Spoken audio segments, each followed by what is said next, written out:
예, 수요일 묵상의 시간입니다. 교회를 완성하신 하나님의 역사를 아는가? 교회를 완성하신 하나님의 역사를 아는가? 자, 이런 제목으로 계속 묵상하겠습니다. 자, 우리는 어제 사도 바울이 하나님의 계시를 통해 깨닫게 된 이 교회에 대해 이제 생각해 보기 위해서 하나님께서 창조로부터 일해 오시는 그 역사들을 우리가 살펴보기 시작했습니다. 창조의 모습은 마치 오늘날 교회의 모습과도 같다고 할 수 있는데, 자유의지를 지닌 인간들이 하나님과 인격적 교제가 가능한 그 모습. 그러니까 인간을 창조하신 신과 피조물된 인간이 함께 교제하고 동행하고 함께 살아가는 그 모습. 그것을 우리가 볼 수 있죠. 그러니까 하나님은 그 이상의 어떤 종교를 원한 게 아니라 창조주 하나님과 하나님이 주신 자유의지를 가지고 하나님의 창조의 목적을 따라 생육하고 번성하며 행복하게 살아가는 것. 그게 하나님이 창조하신 원래 하나님 나라의 모습이었고, 그래서 우리는 이 창조의 모습 속에서 결국 예수 그리스도로 말미암아 회복한 그 교회, 그 하나님의 나라, 새 언약의 성취가 어떤 것인가를 그려볼 수 있어야 되는 겁니다. 그러나 인간은 하나님을 의심했고 하나님이 주신 자유의지를 가지고 자기의 욕심대로 살고자 타락했고, 그 결과 하나님과 결별된 존재가 되죠. 단지 하나님과 떨어져 사는 그런 정도, 딴 집으로 이사 갔다 이런 정도가 아니라 하나님이 계신 영생의 길에서 떠나 영원한 죽음의 길, 멸망과 지옥의 길에서 살게 되었다라는 거죠. 그런 치명적인 상태가 됐는데도 하나님을 떠난 인간들은 다시 하나님께로 돌이키려는 게 아니라 하나님의 은혜와 사랑으로 그나마 살만하고 번창할 수 있도록 하나님이 배려해 주심에도 불구하고 하나님의 뜻을 외면했고 자기의 욕심과 만족을 위해 살아가는 이 지옥과 같은 세상, 심판받을 수밖에 없는 세상을 만들어서 결국 하나님께서는 그런 이 인류를 물로 심판을 하시게 됐습니다.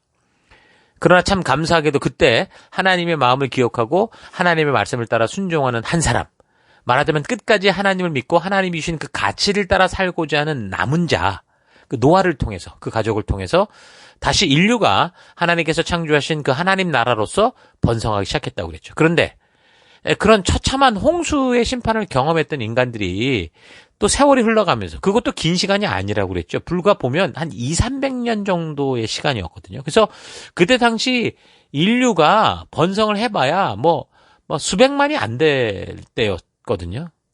근데 이 하나님이 홍수로 심판하셨던 이 하나님의 이 마음을 잊어버리고 오히려 또다시 에덴 동산에서 이 최초의 조상이었던 아담과 하와가 저질렀던 그 교만한 범죄, 거기에 빠져서 하나님과 같이 되고자 하는 바벨탑을 쌓게 됐다고 그랬습니다. 그러나 하나님은 그런 일을 볼 때 결국 인간들을 다 심판해버린 게 아니라 하나님께서는 이런 인류를 또다시 그 멸망의 길로 이끈 게 아니고 멸망의 길로 가게 둔 게 아니라 하나님께로 돌아올 시간과 기회를 주시기 위해서 어떻게 하셨다고 그랬습니까? 언어를 나누고 그리고 이 백성들을 세계 곳곳으로 흩으셨다고 그랬습니다. 워낙 하나님을 닮은 위대한 인간들이기 때문에 그 지혜와 힘을 모아서 한 마음으로 하나님을 대적하려고 한다면 또다시 인류는 결국 심판을 모면할 수 없기 때문에 하나님은 그 인간들의 자유의지와 자기가 원하는 대로 하고 싶어하는 이런 기본 생존 원리, 하나님이 창조하신 창조의 원리를 잘 활용하셔서 어떻게 한 거예요? 언어를 나누셔서 인간들이 전부 하나 될 수 있는 그런 소통이 불가능해지고, 소통이 된다고 해도 각자의 욕망과 욕심을 따라 자신의 생각을 따라 남을 따르지 않고 자기 멋대로 살아가고자 하는 그런 독립된 존재로서 이렇게 서게 하신 거죠. 그러니까 분위기와 다른 사람들의 생각에 물들기보다 인간 스스로 하나님의 음성을 듣고 그 부르심을 따라 자유의지를 가지고 스스로 설 수 있는 그런 존재를 세우셨다라는 겁니다.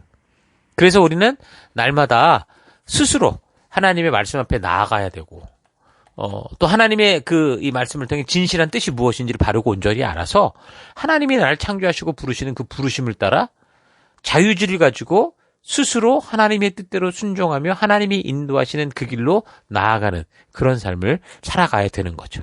그런 존재로서 우리 인류가 다시 홍수 이후에 금방 멸망에 죽는 게 아니라 언어를 나누어서 살아갈 수 있는 기회를 주신 겁니다. 어찌됐든 바벨탑 사건으로 민족들이 온 열방으로 흩어지면서 또 세월은 흘러가고 하나님의 마음을 기억하는 사람들이 어떻게 된 거예요? 점점 사라져가고 있을 때 하나님은 하나님을 기억하고 하나님의 마음을 생각하는 그 한 사람을 만나게 되죠.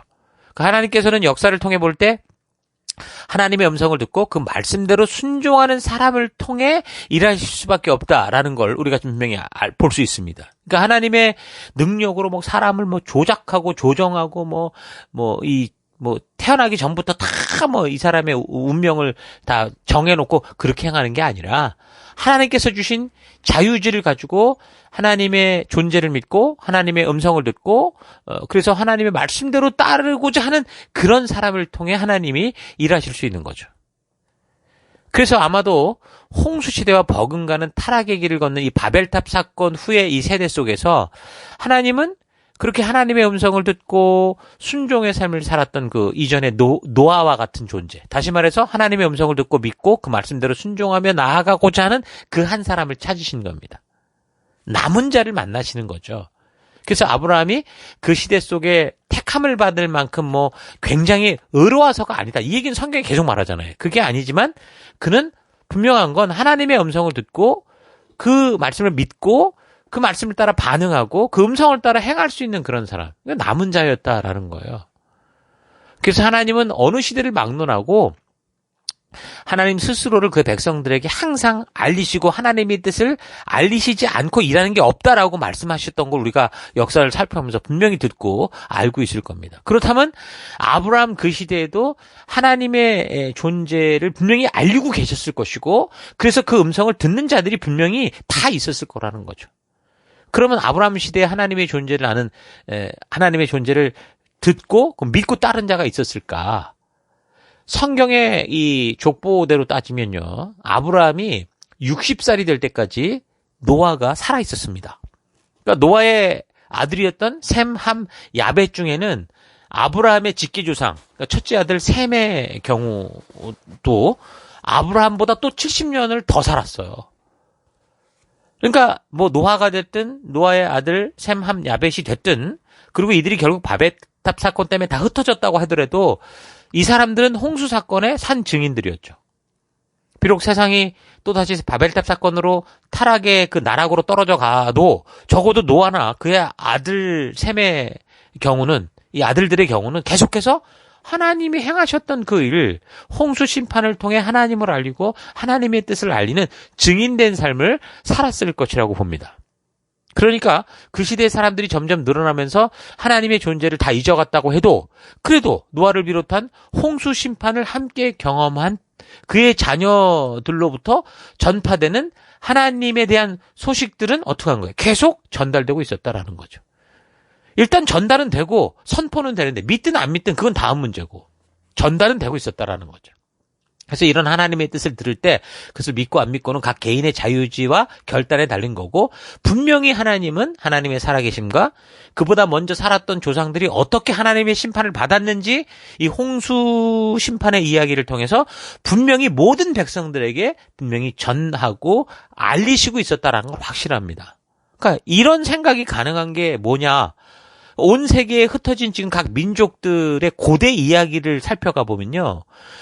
공통적으로 있는 이야기가 있습니다. 어느 열방, 어느 민족을 막론하고 노아 시대의 홍수 이야기가 온 인류 어떤 민족이든 그 고대 이야기 속에 그대로 있다라는 걸 보면 알 수 있는 거죠. 아메리카 인디안의 그런 조상의 이야기에도 그대 토판에도 그게 나오고 있고 인도, 메소포타미아, 아프리카, 중국에 이르기까지 성경의 이 노아 이야기와 이 홍수 이야기와 흡사한 그 똑같은 그 고대 이야기들이 각 민족과 열방들 속에서 계속 전달돼 내려오고 있었다라는 거예요. 그럼 뭐라는 거예요? 분명한 건 적어도 이 바벨탑 사건으로 온 인류가 언어의 혼잡을 일으키고 세계 곳곳으로 흩어지기 전까지 이 사건은 온 인류가 다 알고 있었다라는 얘기고 알고 있을 뿐만이 아니라 계속 흩어진 곳에서도 이 이야기가 전달되고 있었다라는 거죠. 분명히 온 인류가 그런 홍수로 인한 패망과 그 일을 이루신 하나님의 이야기를 듣고 있었다라는 게 바로 오늘날 이 고대 이야기 속에 어느 민족이나 가지고 있는 이 홍수 이야기가 바로 그 증거라는 겁니다. 바로 이런 증거가 분명하게 이 사실을 증명하고 있는 건데 그게 뭡니까? 저들이 분명 조상들로부터 홍수 심판의 이야기를 분명히 듣고 있었다. 그러니까 하나님은 하나님의 뜻을 온 백성들에게 알리고 있었다라는 게 분명하다라는 거죠.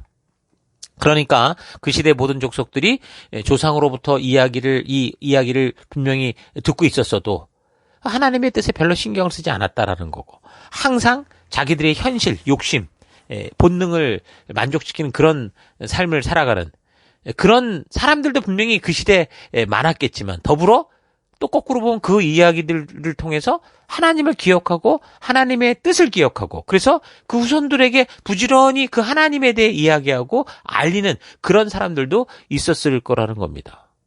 일단 성경의 증거로 보면 그게 셈의 후손들이죠. 그러니까 성경에서 믿음의 조상이라고 하는 이 셈의 직계 9대손이 아브라함인 거거든요.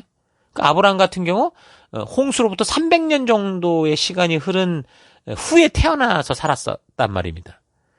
그가 뭐 얼마나 하나님에 대해서 신실했는지는 그건 몰라요. 근데 분명한 거는 그는 그의 조상들로부터 하나님에 대해 듣고 있었고 그걸 기억하고 있었다라는 건 분명히 우리가 알 수 있는 거죠. 그래서 성경에서는 그런 믿음으로 살아온 그 혈통에 대해서 소개를 하는 거고, 분명하게 그렇게 하나님의 살아계심을 믿고 그 음성을 들을 때 반응하는 믿음의 삶에 대해서 이 성경의 기록을 통해 증거하고 있는 겁니다.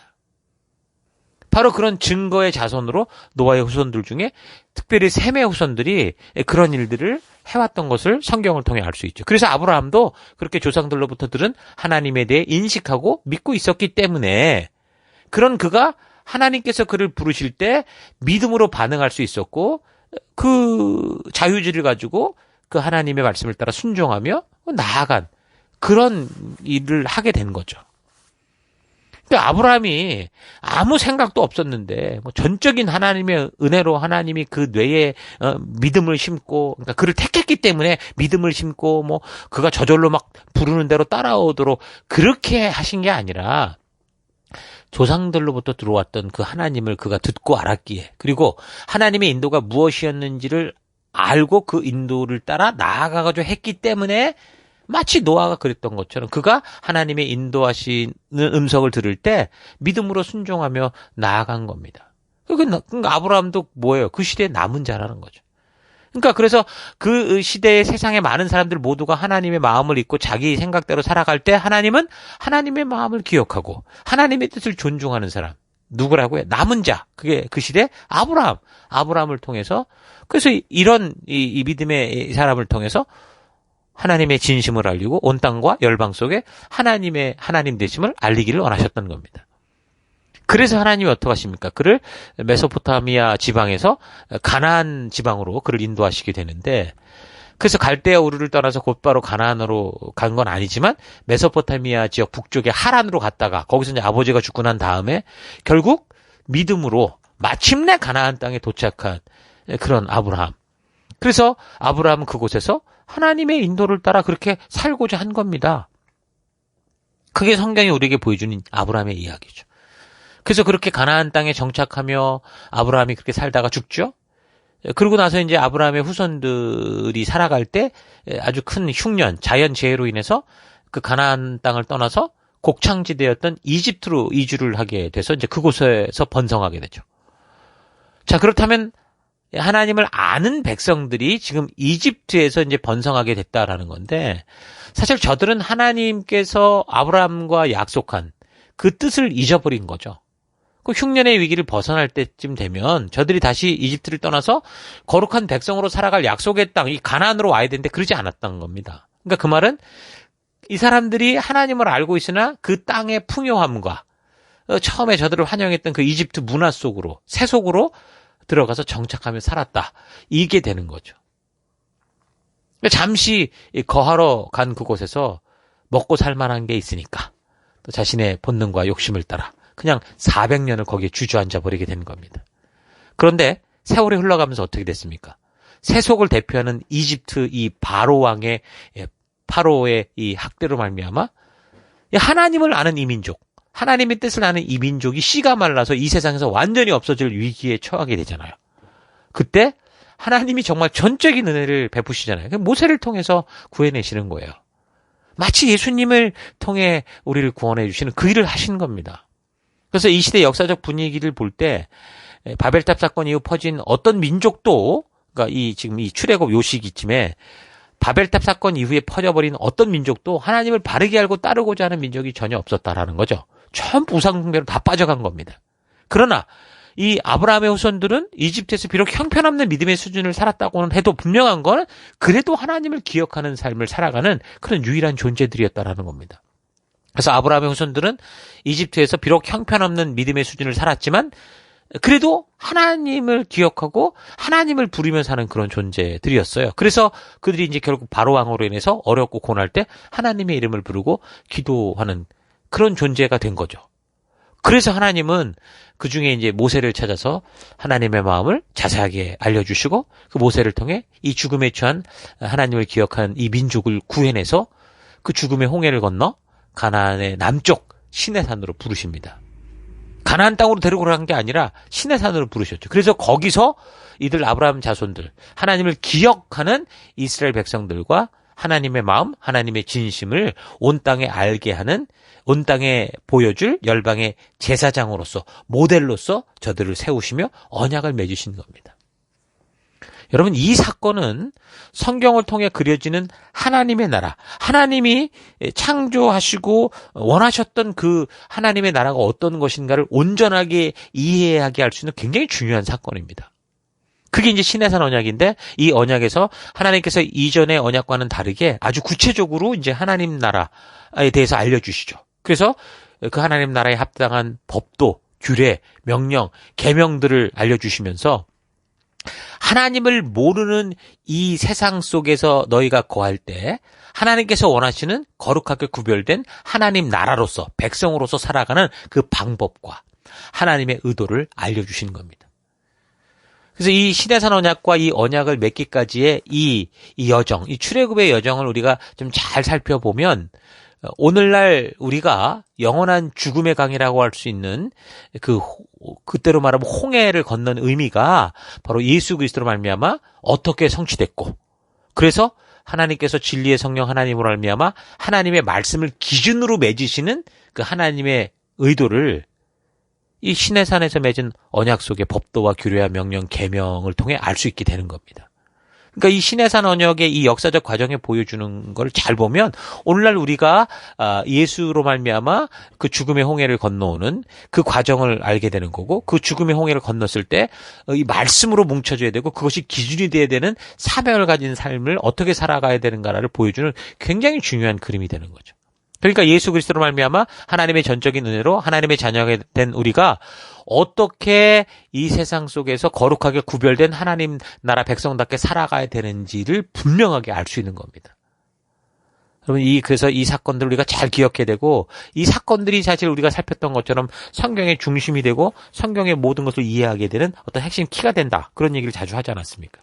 그러니까 이 언약을 통해 우리는 하나님이 처음 창조하신 그 에덴 동산에서 하나님이 기뻐하셨던 그 하나님이 왜 이렇게 즐거워하셨을까라는 그 하나님의 기쁨을 알고 그 나라의 원형을 볼 수 있는 거죠.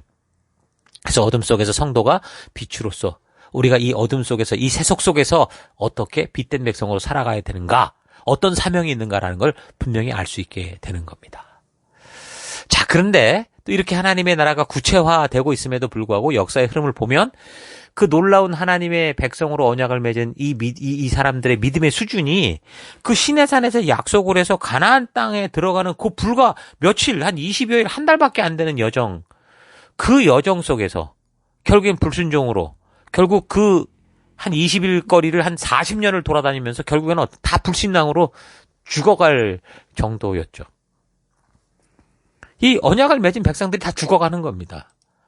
이게 안타까운 일들이 또 이 성경의 역사를 통해 우리에게 보여주고 있습니다. 그러나 하나님은 그렇다고 이 백성과 맺은 언약을 파기하시는 게 아닙니다.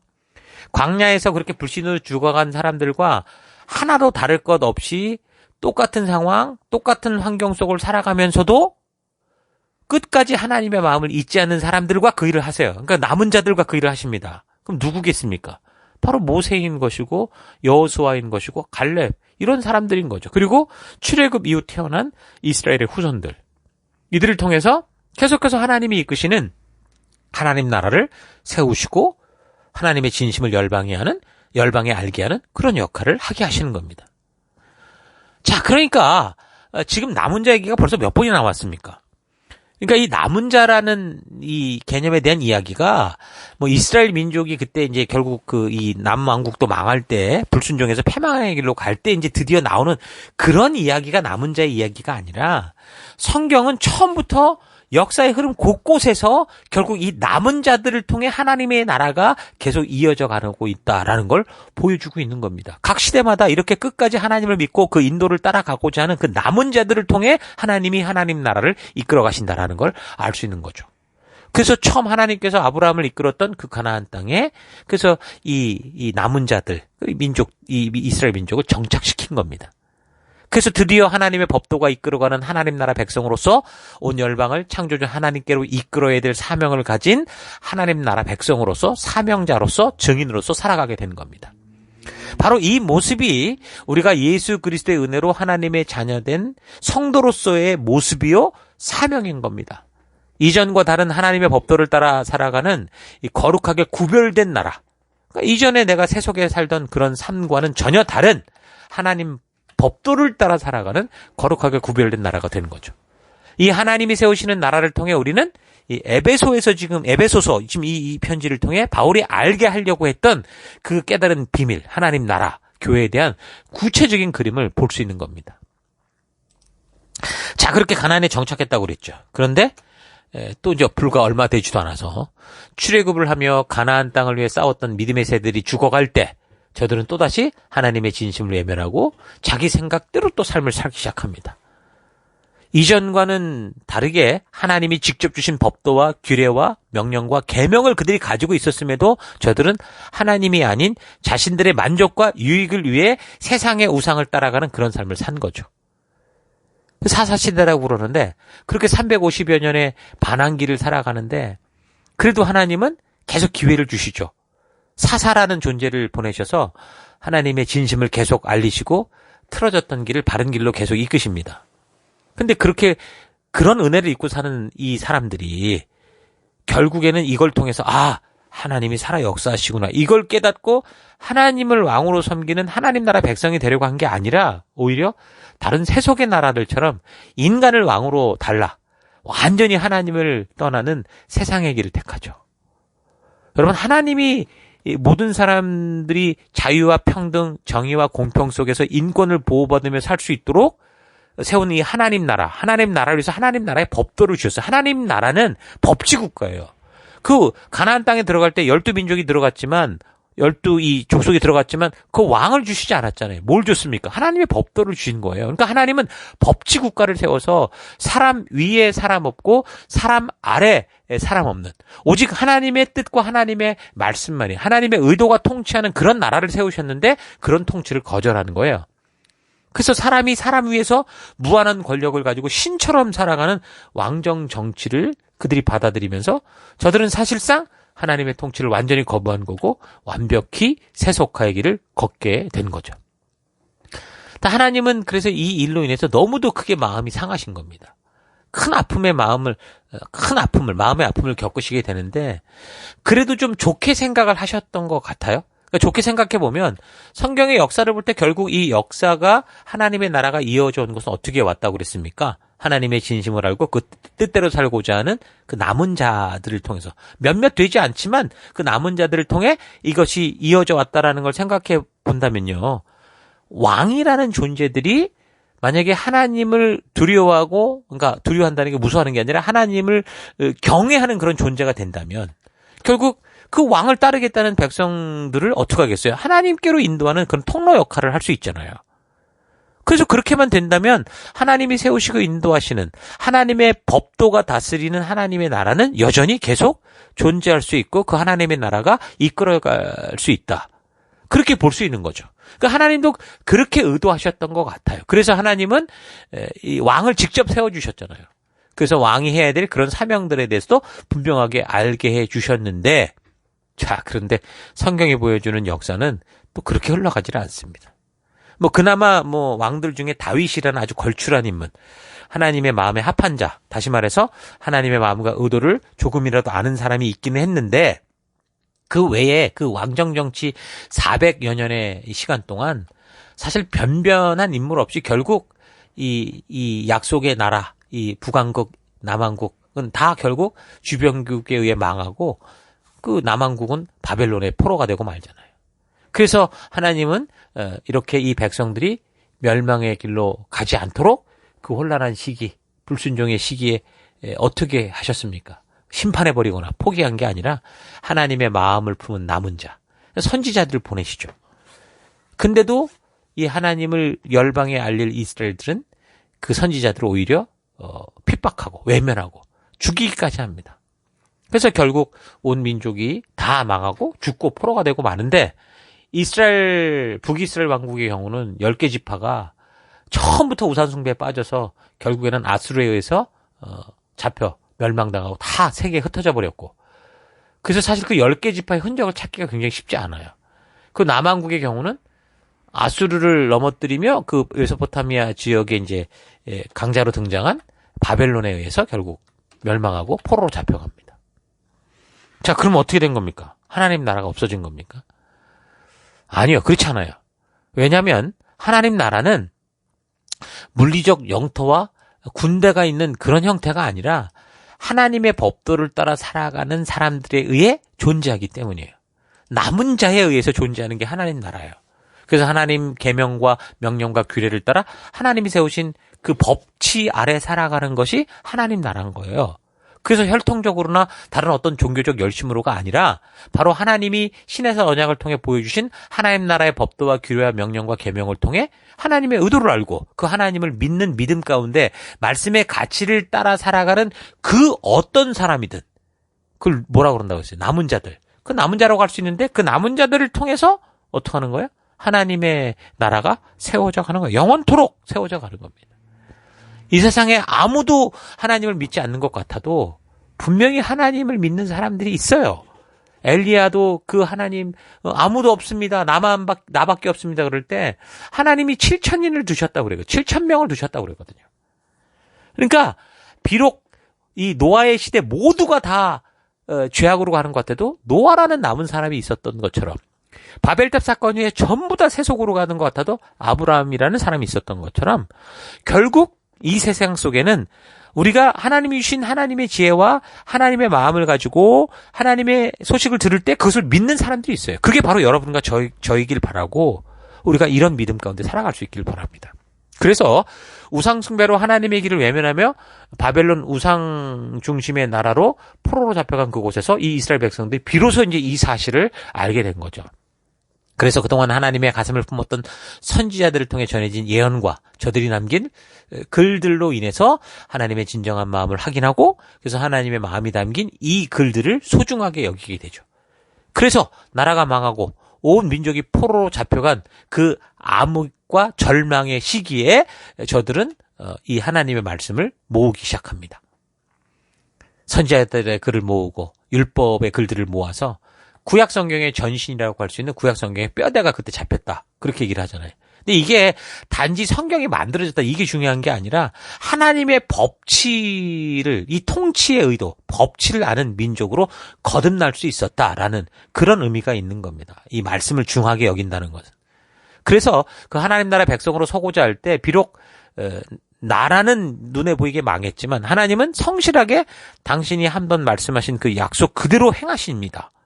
그래서 그 포로된 곳에서 다시 이 백성들을 불러서 하나님이 약속하신 그곳으로 세워주시잖아요. 그래서 포로로 잡혀간 지 약 70년 후에 바빌론이 망하고 페르시아가 패권을 가지는 그때 선지자들을 통해서 예언하신 것과 똑같이 이스라엘은 다시 약속의 땅 예루살렘으로 돌아오게 돼서 다시 한번 이 출애굽을 통해서 열방의 제사장 나라로 설 수 있었던 것과 같은 그런 기회를 가지게 된 겁니다. 그 이집트에서 완전히 죽어 없어질 뻔한 그때 출애굽을 통해 구원받았던 것처럼 이제 바벨론의 포로로 잡혀서 완전히 없어질 그때 다시 하나님은 이 백성들을 부르셔서 이 약속의 땅으로 보내신 겁니다.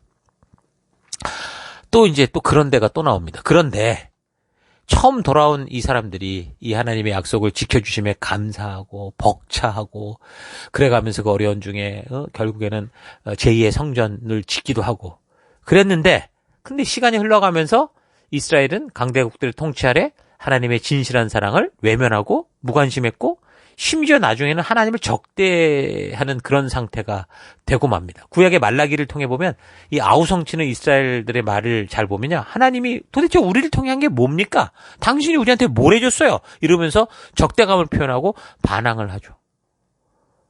야, 우리가 지금 역사를 살핀 것처럼 이것도 하나님이 도대체 무슨 말을 할 수 있겠습니까? 할 말을 잃으시는 거죠. 그래서 결국은 400년의 침묵기, 신구약 중간기가 흘러가게 됩니다.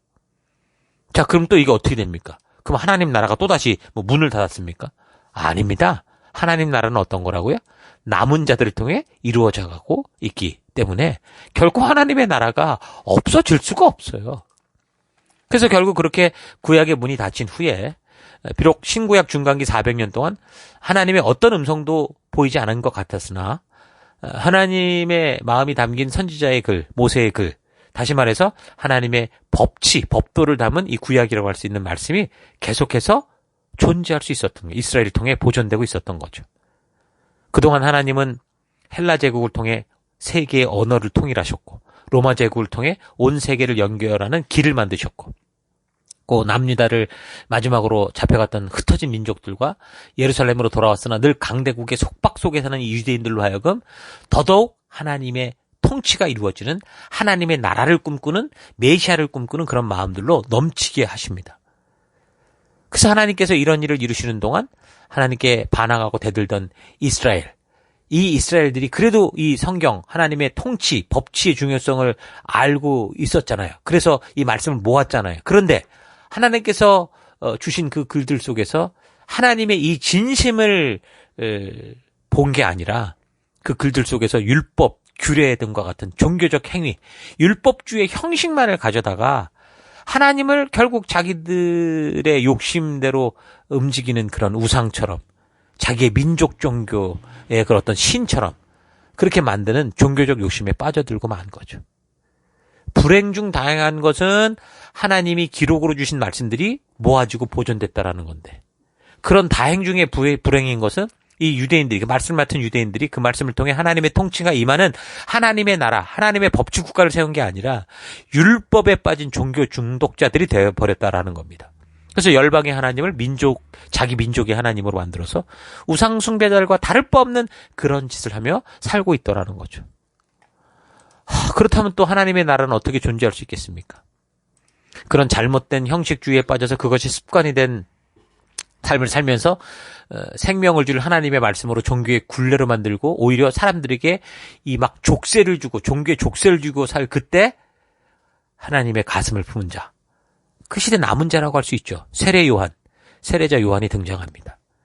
그래서 그 남은 자 세례 요한을 시작으로 하나님은 400년간의 침묵을 깨시고 그런 그릇된 삶에 대해서 회개하라 천국이 가까웠다 선포하시면서 새 언약을 성취하시기 시작합니다.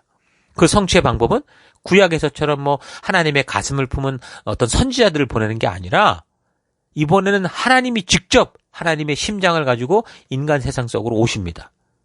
그래서 결국 무너지고 분리되고 깨진 하나님과의 관계를 온전히 회복하고 그 백성들의 마음에 하나님의 이 진심을 심는 그런 일을 하시죠.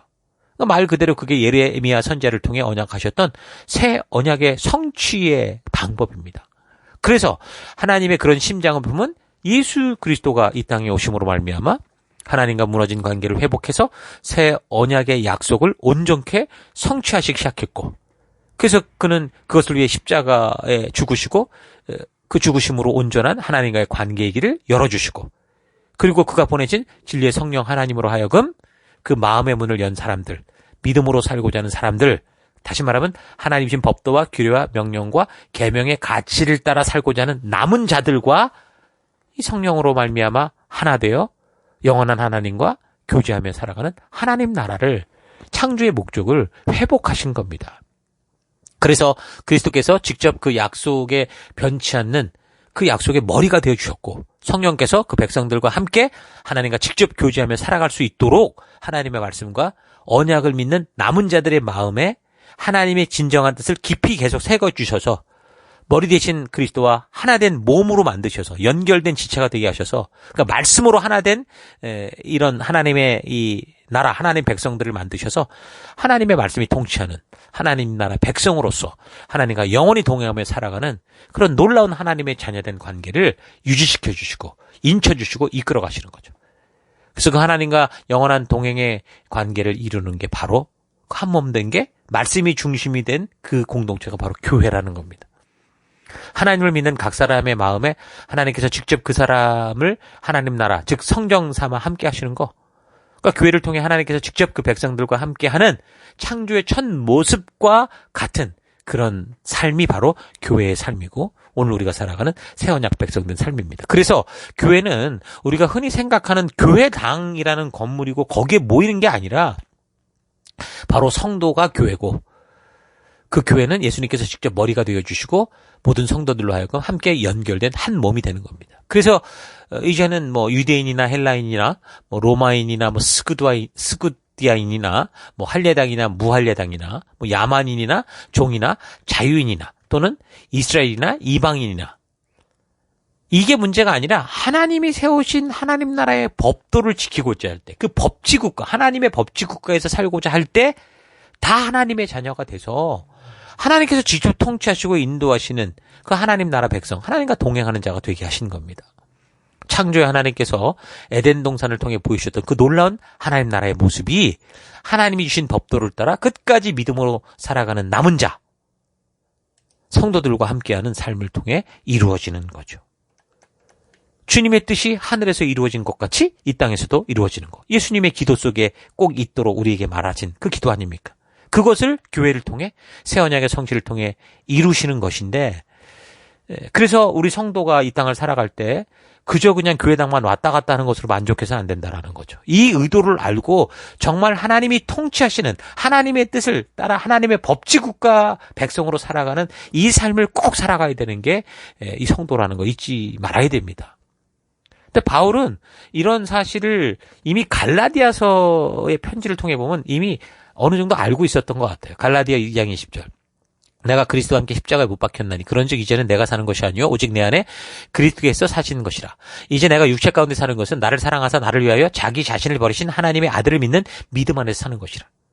그러니까 바울은 갈라디아서를 통해 이렇게 이미 뭐 계시적인 고백을 그가 했는데 아마도 지금 이 에베소서를 쓸 때는 이제 더 크고 넓은 하나님의 그 이 경륜을 깨닫고 그 뜻을 깨달아서 정말 감격했던 것 같아요. 그래서 그 편지 서두에서부터 찬송하리로다 하면서 이 놀라운 하나님의 이 비밀을 전하고자 하는 그 감격을 전하는 것을 볼 수 있습니다.